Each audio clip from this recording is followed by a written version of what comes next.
Hello friends, എല്ലാവർക്കും എൻ്റെ പുതിയ വീഡിയോയിലേക്ക് സ്വാഗതം. അപ്പോൾ മഴക്കാലം ആയി തുടങ്ങിയിട്ടുണ്ട്. അപ്പോൾ മഴക്കാലത്ത് നമ്മൾ പച്ചക്കറി കൃഷി ചെയ്യുന്നവർ വളരെയധികം ശ്രദ്ധിക്കണം. നമ്മൾ മഴക്കാലത്ത് പച്ചക്കറി പെട്ടെന്ന് ഗ്രോത്ത് ആവുമെങ്കിലും അതുപോലെ തന്നെ രോഗങ്ങൾ കൂടാനും വളരെയധികം ചാൻസ് ഉണ്ട്. പെട്ടെന്ന് തന്നെ നമ്മുടെ ചെടികളിലേക്ക് രോഗങ്ങൾ കൂടും ചെയ്യും. പെട്ടെന്ന് തന്നെ അത് എല്ലാ ചെടികളിലേക്ക് വ്യാപിക്കുകയും ചെയ്യും. അപ്പോൾ നമ്മൾ മഴക്കാലത്ത് വളരെയധികം ശ്രദ്ധിച്ചില്ലെങ്കിൽ രോഗങ്ങൾ പെട്ടെന്ന് തന്നെ വരും. പിന്നെ നമ്മൾ എന്നും കാലത്തോ അല്ലെങ്കിൽ വൈകിട്ടോ വന്നിട്ട് നമ്മുടെ പച്ചക്കറി കൃഷിയിൽ ഒരു മണിക്കൂർ സ്പെൻഡ് ചെയ്താൽ മതി. അപ്പോൾ നമുക്ക് എന്തെങ്കിലും രോഗങ്ങളൊക്കെ ഉണ്ടെങ്കിൽ നമുക്ക് കണ്ടുപിടിക്കുക.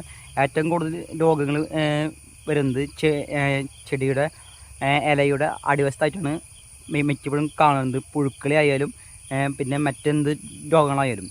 അപ്പോൾ നമ്മൾ എന്നും വന്ന് ശ്രദ്ധിക്കുക എന്തെങ്കിലും രോഗങ്ങളുണ്ടോ, അല്ലെങ്കിൽ പിന്നെ അതുപോലെ തന്നെ ചെടികൾ എവിടെയൊക്കെ മറിഞ്ഞ് വീണിട്ടുണ്ടോന്ന്. ഇല്ല, അല്ലാത്ത പക്ഷം നമ്മൾ നോക്കാത്ത പക്ഷം നമുക്ക് പച്ചക്കറി നമുക്ക് മുന്നോട്ട് കൊണ്ടുപോകാൻ സാധിക്കില്ല മഴക്കാലത്ത്. അപ്പോൾ വളരെയധികം ശ്രദ്ധിക്കുക. അപ്പം എൻ്റെ ഈ ഇൻഫർമേഷൻ നിങ്ങൾക്ക് ഉപകാരപ്പെടുന്നു കരുതുന്നു. അപ്പോൾ ലൈക്ക്, സപ്പോർട്ട്, ഷെയർ ചെയ്യുക. അടുത്ത വീഡിയോയിൽ കാണുന്നത് എല്ലാവർക്കും ബൈ.